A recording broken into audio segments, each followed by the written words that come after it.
This is Campaign 2000 election coverage. And good afternoon, I'm Blaine Stewart. We thank you for watching Young and the Restless, and we're glad you're joining us now for our Campaign 2000 election coverage in the special edition of 22 Daily News at 12 noon. We want to bring you the very latest Pine Belt election returns because, as you know, we left you about 2 o'clock this morning, very early this morning.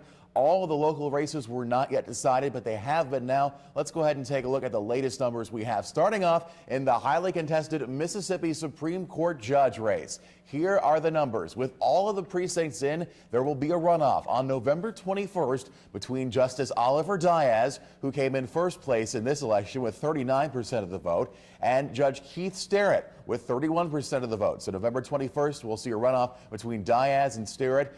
Billy Joe Landrum coming in last, 30% of the vote. He will not be in that runoff. We spoke with Justice Oliver Diaz about his making the runoff earlier. Here's what he had to say. What I want to do is remind everybody that there's going to be a runoff in 2 weeks. It's going to be crucial and going to be important to get everybody out to vote again in 2 weeks, November 21st.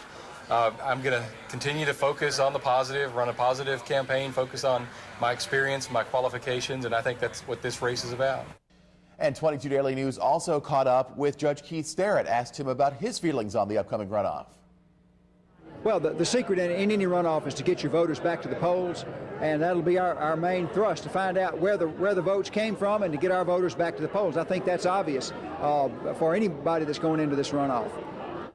Again, that runoff is set for November 21st. Moving on now to the Lamar County liquor law. Lots of talk about this race. Around midnight last night, we finally got the final numbers. Lamar County will remain dry for now, with the vote coming in 60% to remain dry, 40% to start selling liquor. Now, this cannot be under law. This cannot be on the ballot for another 2 years. So at least for another 2 years, Lamar County will remain dry.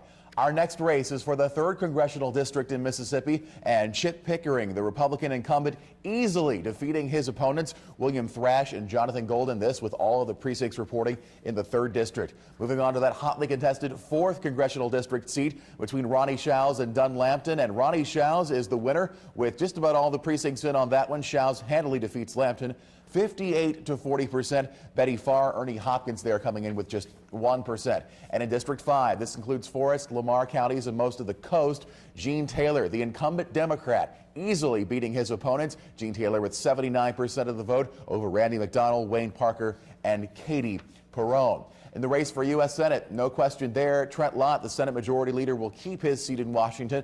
The Republican easily defeating his opponents, Troy Brown and the others, with a 66% of the vote. And of course, the thing we're all watching, the race for U.S. President. Here in Mississippi, there's no question. George W. Bush won our state with just about all the precincts in. Bush with 57% of the vote over Gore's 41%. Ralph Nader coming in with 1% of the Green Party vote there. But as you know, lots of stuff happening across the country with this presidential race. Those are the latest up-to-the-minute returns here in Mississippi. Of course, as we know, all eyes are on Florida for the next couple of days. A recount of the Sunshine State is underway right now. Until that's done, we won't know which presidential candidate won Florida, or for that matter, which candidate won the 43rd presidency of the United States. CBS News is also looking into a very confusing vote in Palm Beach County in Florida. There are concerns about some of the ballots being misinterpreted and people voting for the wrong candidate. They'll have the latest investigation on that. Some people may have actually voted for the wrong man. So very interesting developments in Florida today. Of course, we'll have complete live team coverage of Campaign 2000, reaction from all the local races. That's coming up tonight on 22 Daily News at 5 and 6. Until then, I'm Blaine Stewart. Have a good day.